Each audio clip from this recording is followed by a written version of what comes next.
अब sea food के लिए आ जाओ झींगा लाला।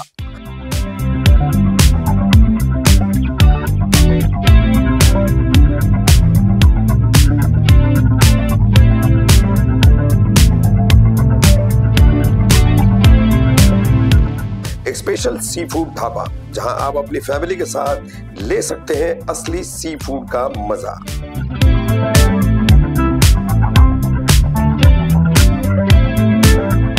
झींगा लाला लेके आया है खास सी फूड थाली मेनू, जिसमें हर वैरायटी का ऑप्शंस मिलेंगे एक ही प्लेट में।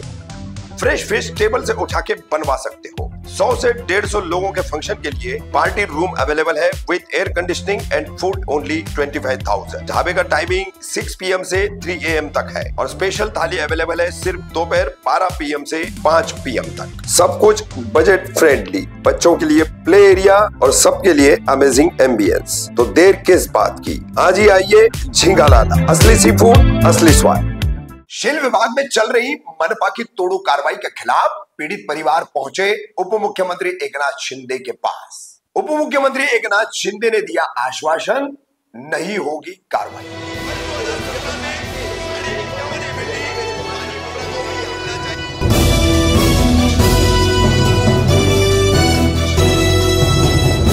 रफीक कामदार, हिंदुस्तानी रिपोर्टर में आपका स्वागत है। 12 जून के मुंबई हाईकोर्ट के आदेश के बाद से ठाणे मनपा द्वारा लगातार शील विभाग में दीवा प्रभाग समिति का सिर्फ एक हिस्सा, शील विभाग प्रभाग 29 का कुछ हिस्सा, प्रभाग 33 का हिस्सा, यहां पर जो है लगातार तोड़ू कार्रवाई की जा रही है। शील विभाग की हम अगर बात करें तो अब तक लगभग यहां पर 25 से 30 इमारतें जमींदोज की जा चुकी है। परिवार सड़कों पर आए, किन्हीं को आशियाना मिला, किन्हीं को नहीं मिला। अब यह सिलसिला आगे बढ़ता जा रहा है।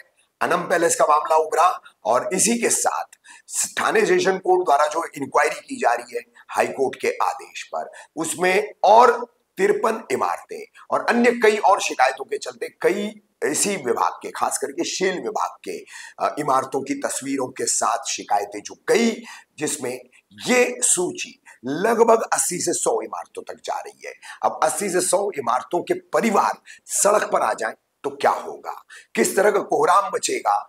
छोटे छोटे बच्चे, स्कूलें चल रही है, एग्जाम्स चल रहे हैं, परीक्षाएं चल रही है और बारिश जो है वो लगातार हो रही है। ऐसे में ये परिवार कहां जाएंगे। एक मुहिम छेड़ी गई, सभी आप जानते हैं, क्या हम अपने मुंह से उसे कहें और क्या बताएं। बहरहाल एक स्टैंड लिया गया, एक भूमिका ली गई और उसके तहत फिर कल शाम को इसी सिलसिले में एक मीटिंग हुई।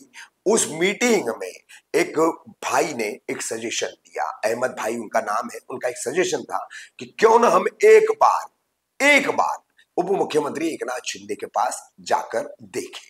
उसी दौरान आपको बता दें, शिवसेना से जुड़े हुए यहाँ के शिवसेना के पुराने कार्यकर्ता और पूर्व मुख्यमंत्री, मौजूदा उप मुख्यमंत्री एकनाथ शिंदे, सांसद श्रीकांत शिंदे, इनके करीबी अनवर कच्छी, ये एक दिन पहले ही हमारे ऑफिस पर आए थे, हमसे मिलकर गए, हमें सम्मानित किया, जिसके लिए उनका मैं शुक्रगुजार हूं। और फिर वो भी उस मीटिंग में आए दूसरे दिन।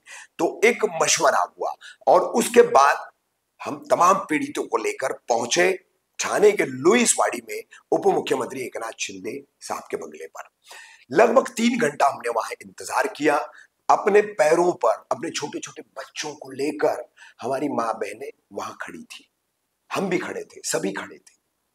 फिर क्या हुआ, सारे वीडियोस हम आपको दिखा रहे हैं। मुख्यमंत्री एकनाथ शिंदे साहब ने बिल्कुल वक्त देते हुए रात के 2 बजे आधा घंटा उन्होंने दिया। पूरी बातें पहले उन्होंने सुनी। पहले जब वो ठाणे पहुंच चुके थे तो फोन पर उन्होंने तमाम बातें सुनी, संपर्क कर अनवर कच्छी साहब से, हमसे।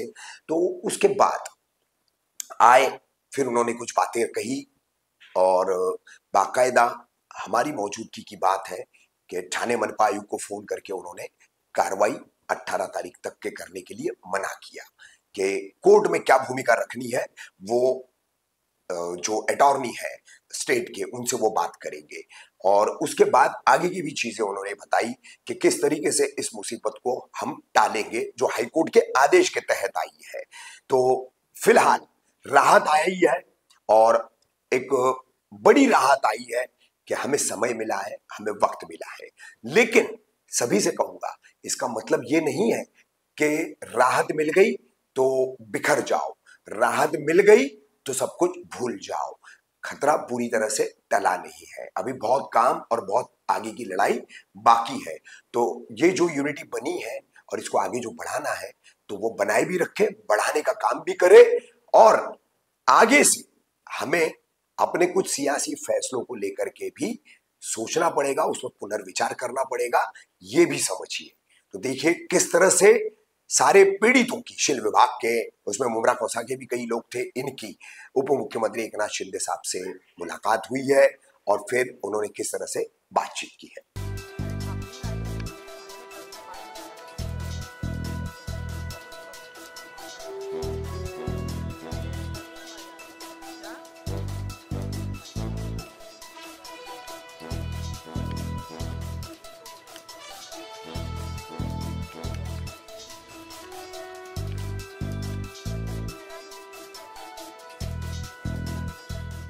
आपने एक लब्बे बोल के एक आवाज़ दी तो लोग आपकी आवाज़ पर आज यहाँ पर आए हैं, तो क्या बात हुई है, क्या आवाम लेके आए हैं आप?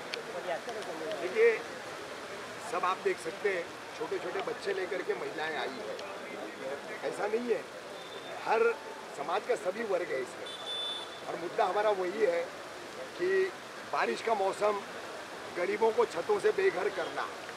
तो हमारे राज्य के हमारे उप मुख्यमंत्री हैं, छाने के हमारे एक बड़े नेता है जिनको हम सभी प्यार से भाई बोलते हैं, भाई एकनाथ शिंदे साहब। तो हम इन सब की तरफ से एक ही गुहार लगा के आए हैं कि भाई हमारे घर बचाइए, हमारे इन गरीबों के घर बचाइए, हमारी छतें बचाइए। वरना हमारे पास जो है, ये सबका एक ही कहना है कि हमारे पास जो है मरने के अलावा दूसरा कोई चारा नहीं है। अब हमारी जिंदगी और मौत, ये तमाम जितनी भी महिलाएं खड़ी हैं, जितने भी लोग खड़े हैं, मुमरा कौसा शील इलाके के पूरे लोग हैं, इनकी तमाम की जिंदगियां और छत एकनाथ शिंदे साहब के हाथ में। ये अनम पैलेस के अलावा जो दूसरी इमारतें खतरे में, उनको लेकर भी आप सभी रिक्वेस्ट करेंगे?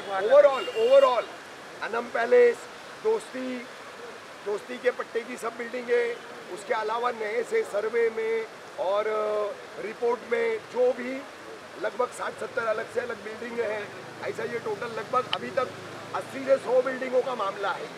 तो 80 से 100 बिल्डिंगों के लोग अगर बेघर कर दिए जाएंगे तो वो जाएंगे कहाँ?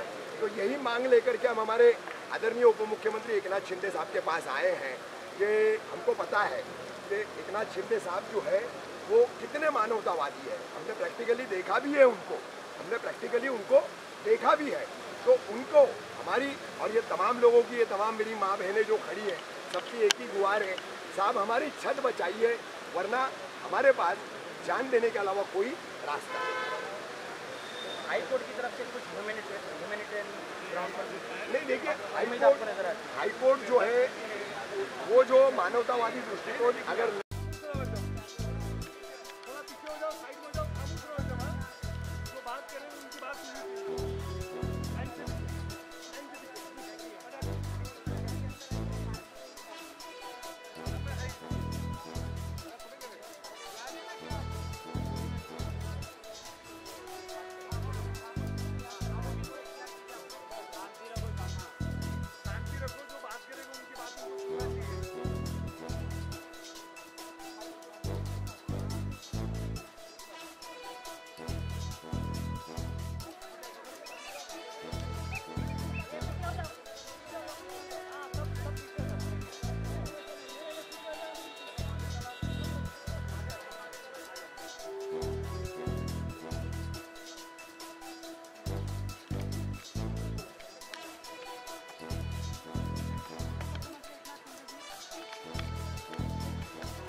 एक मिनट बात करने दो, बात करने दो, आराम से भाई, बात तो करने दो। रफीक भाई बोलिए चाचू बोलिए क्या चाचू?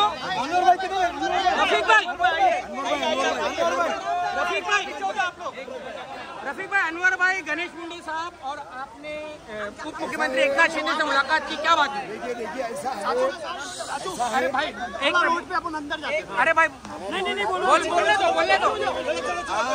आज भाई अनवर कच्छी भाई मैडम मोबाइल थोड़ा इनके सजेशन पर, इनके सुझाव पर और उनके प्रयासों के चलते हम हमारे राज्य के माननीय उप मुख्यमंत्री एकनाथ शिंदे साहब के पास आए थे। आप देख सकते हैं दिनेश भाई थे, गणेश भाई थे, मैं था, हमारे साथ में जो है पीड़ित परिवारों की महिलाएं थी प्रतिनिधि के तौर पर। और अनवर भाई ने सबसे पहले ब्रीफ कर दिया था शिंदे साहब को कि पूरा मामला क्या है। थोड़ी सी कुछ जानकारी उनको नहीं थी, साहब ने अभी वो शिंदे साहब ने वो जानकारी हमसे ली और उन्होंने तुरंत जो है कमिश्नर साहब से बात की है कि 18 तारीख तक किसी तरह की कोई कार्रवाई आप नहीं करेंगे। 18 को मैं हाईकोर्ट के जो टीएमसी के वकील हैं, राज्य सरकार के वकील हैं, उनको बात करके हाईकोर्ट को हम रेनी सीजन में इनको बेघर हमारे लिए करना मुश्किल है ऐसा रिपोर्ट देंगे।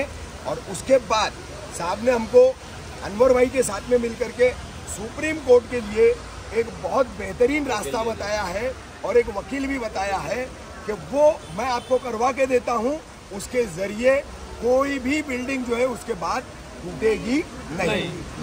ये आश्वासन दे रहे हैं अनवर भाई। आपके प्रयासों से योगदान है आपका, इसमें क्या कहेंगे? कानूनी लड़ाई की भी आप बात कर रहे हैं और सिर्फ एक प्रभात समय की नहीं बल्कि ऐसे जहाँ तोड़ने की तलवार लटक रही है, भाई 2 मिनट बोलने। आपने देखो, मैं कुछ अगर बोलूँ तो मेरे पार्टी के मेरे बॉस है वो अलग है। इसके लिए मैंने रफीक भाई से डायरेक्ट चाचू से बात कराई और मैं और चाचू साथ में थे, गणेश मुंडे भी थे और ये भाई भी थे। तो जो भी है चाचू से बात की साहब ने और आश्वासन दिए कि 18 तारीख के दिन टीएमसी की तरफ से वकील जाएगा और बारिश के अंदर कोई बिल्डिंग नहीं टूटनी चाहिए, ये आश्वासन कोर्ट को देंगे वो। और उसके बाद में हमको टाइम मिलेगा बारिश तक, तो उसके बाद में ये केस हम लोग सुप्रीम कोर्ट में लेके जाएंगे और मुमरा की एक भी बिल्डिंग सिल विभाग की हो या मुमरा की कोई भी नहीं टूटेंगे। और बोले उसके बाद में मैं वो सब जितनी अनलीगल बिल्डिंग है उसके क्लस्टर मिलूंगा, एक भी बिल्डिंग आज के बाद नहीं टूटेंगी, ये आश्वासन मिला।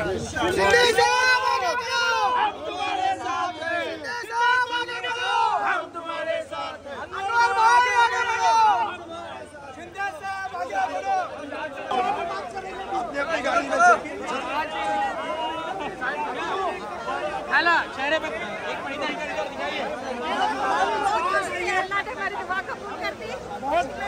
सर ने हमारी भी बात रख ली, हमारी इज्जत रख ली, रक्षाबंधन तोहफा मिल गया हमको, हमारे छत मिल गया, लाडली बहन को भाई का तोहफा मिला, लड़की बहन को भाई का तोहफा मिल गया। बहुत बहुत शुक्रिया लाडली बहनों को देखिए शुक्रिया अदा कर रही है महिलाएं।